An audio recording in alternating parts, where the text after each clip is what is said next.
Okay guys, this is the story about chapter 2 Harry Potter novel, The Vanishing Glass.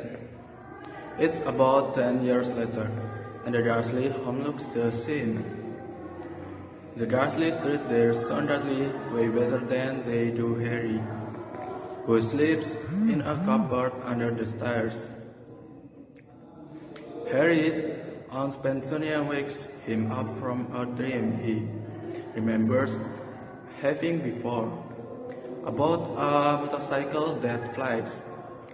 She tells him to get cracking and make breakfast for Dudley's birthday.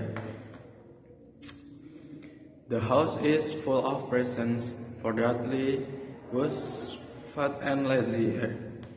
Harry, in contrast, is thin and wears glasses. He doesn't know much how he got the scar on his forehead, beyond his own telling him he got it in the car crash that killed his parents. Harry makes eggs for the Dursley, who all meet in the kitchen. Dudley throws a fit because he only sees 36%. His parents have to appease him by promising him other parents' presents later. Their neighbor, Mrs. Fig, calls and says she can watch Harry for the day.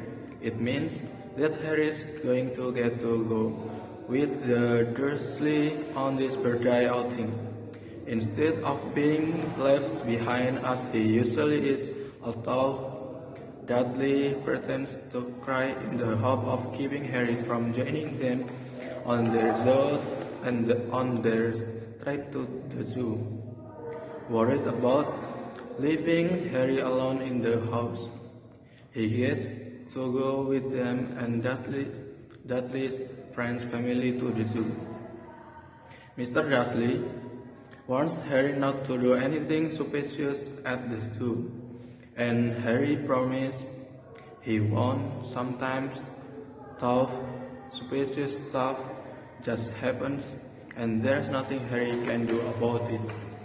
For example, when Petunia cut off Harry's hair, it grew back overnight, and when she tried to make him wear one of Dudley's old sweaters, it gets smaller and smaller until he can't even put it on. Once he found himself on the school roof when he was out running Dudley and his friends, but can't figure out how he got up there in the first place.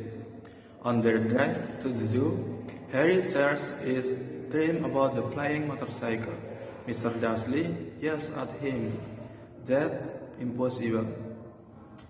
At the zoo, Dudley and his friend get better treats than Harry, and Harry stays slightly away from them so that they won't bother him. Everything's going fine through lunch until they get to the reptile house. Dudley calls the large snake boring because it's just sleeping. Harry goes over to look at it after Dudley moves away. The snake looks up and winks at Harry, and they have a conversation. Where it's from, and the snake points to the scenes that says Brazil. The snake's never been to Brazil, though, because it was born in captivity. Someone yells for Dudley and Mr. Dursley to come look at the snake, and in his rush to get over, Dudley pushes Harry out of the way. Pierce and Dudley are looking at the snake through the glass when suddenly the glass vanishes, the snake escapes and makes a run for it. After the panic at the zoo subsides, they all leave, and Pierce says that Harry was talking to the snake. That's enough for Mr. Dursley to get really angry and punish Harry by sending him to his room with no food. Later, Harry is lying down and thinking in the dark about how it's been so awful to live with the Dursleys.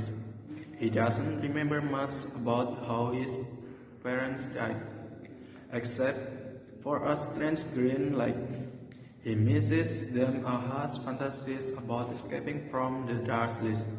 Sometimes, strangers seem to know him, but they always disappear. Sekian, Assalamualaikum warahmatullahi wabarakatuh.